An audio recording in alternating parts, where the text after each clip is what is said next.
Once, when the sun set, life also stopped. Markets closed, roads emptied, the noise of the city quieted. This rhythm was accepted so naturally that no one questioned it. If the day ends, work ends too. This was not simply an observation. It was the physical boundary of economic life. Then one night, somewhere, a candle was lit. Someone continued their work under that light, writing an account, finishing an agreement, planning for tomorrow. The day had ended, but the work had not. And that night, a change occurred that seemed very small, but its effects lasted for centuries. The candle did not simply give light, it extended time, and when time was extended, all the calculations of the economy changed. Throughout the long history of humanity, daylight was the sole engine of economic life. The planting season, trading hours, the day of a contract. All of it was determined by the movement of the sun. Night was not simply a time of rest. It was an economic void. Night was a time when no value was created, no deal was struck, no credit relationship was possible. Civilizations had grown accustomed to living with this void, as if night were naturally the hours when the economy stopped. Then the candle slowly entered this void. Its economic role began precisely here, by filling that void created by the night. But this change happened so quietly and gradually that people could only understand how great its consequences were by looking back. The first candles were a luxury. Made from olive oil and animal fat, they were expensive to burn. Only the wealthy, palaces, temples, great merchant houses, could illuminate the night. This meant that the extension of nighttime hours was at first the privilege only of the powerful. But this privilege in itself created a great economic difference. The merchant who could burn a candle could keep accounts at night. The person who kept accounts planned better for the next day, and the one who could plan stayed ahead of their competitors. The candle did not only illuminate the night, it gave merchants additional time and opportunity, the same goods, the same market, the same city to operate in. But the merchant with a candle could work several more hours of the day. These extra hours accumulated over the years into a great advantage. In ancient Rome, this was clearly visible. Wealthy merchants conducted their calculations by candlelight at night, wrote their letters, prepared their instructions for the next day.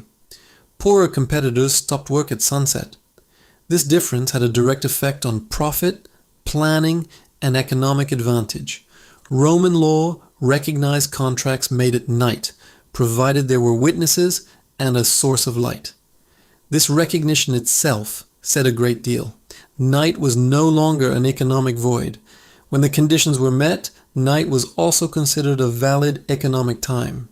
In the Middle Ages, candle production became a separate industry.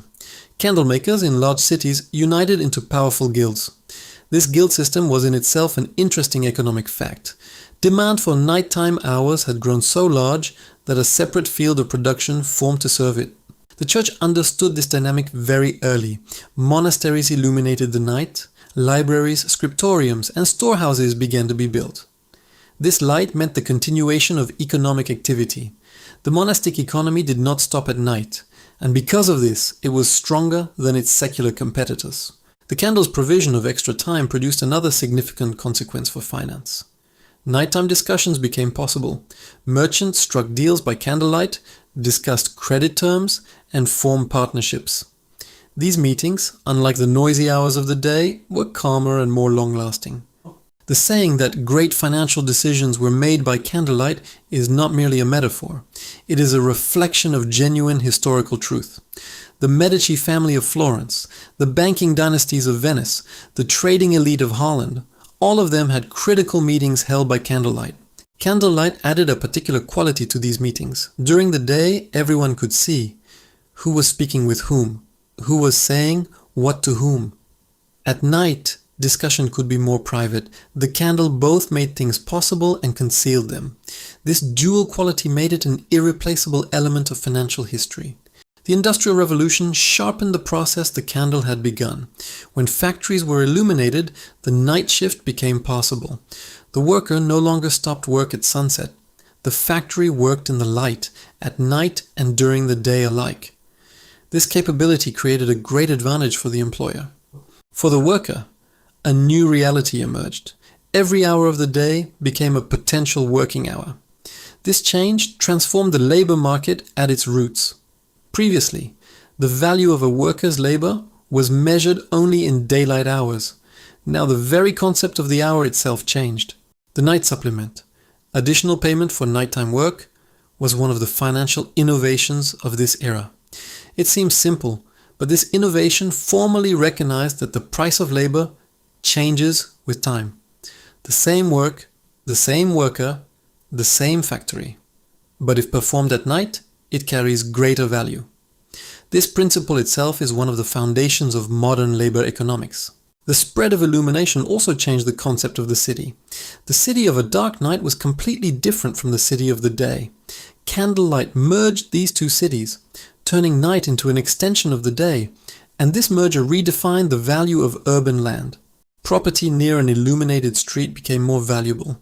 Real estate in areas with nighttime activity rose in price. Illumination changed not only the street but the financial value of everything around that street. This shift in the property market was especially clearly visible in the first illuminated cities. The pace of finance itself also changed. A letter written by candlelight set off the next morning. A contract prepared at night was signed at dawn. As the gap between day and night narrowed, the tempo of financial operations increased. Every acceleration created new opportunity, and every new opportunity gave rise to new instruments. The economic role of the candle consisted of redefining control over time. Finance itself is control over time. Lending is bringing the future into the present. Insurance is pricing the risk of the future today. Investment is using today's resources for tomorrow's profit. All of these operations require time to be elastic. An economy bound to the movement of the sun could never fully achieve this elasticity. The candle broke this chain. By turning night into a continuation of the day, it extended time and widened the possibilities of the economy. This change was irreversible. Today, financial markets operate continuously across different time zones around the world. When Tokyo closes, London opens. When London closes, New York opens. This continuity has been made possible by electricity, but in the continuity achieved through electricity, the trace of the revolution the candle began is present. The idea of making the night accessible for economic activity began with the candle. That idea grew, developed, and took new forms as technology changed. But the essence did not change. Time was the boundary of the economy, and controlling that boundary meant power. And the candle became the first instrument of that power. It was a small, simple, accessible instrument. But the moment it was lit, it changed the economic clock of the world, and that clock never turned back. Today, when you check your bank account at midnight glancing at your phone, or when you place an order on a foreign market, you are living the result of the revolution the candle began. What does this make you feel? If extending time meant economic power, who extends the boundaries of time the most today, do you think? If these kinds of questions are the sort that make you turn things over and over in your mind, how simple inventions create great economic transformations, how technology rewrites the concepts of time and power, this channel is made for exactly that. Subscribe, and every week learn a little more deeply about the stories that shape the world you live in today. If there is a moment in financial history that has always interested you, write it in the comments. The next video will begin from exactly where your question ends.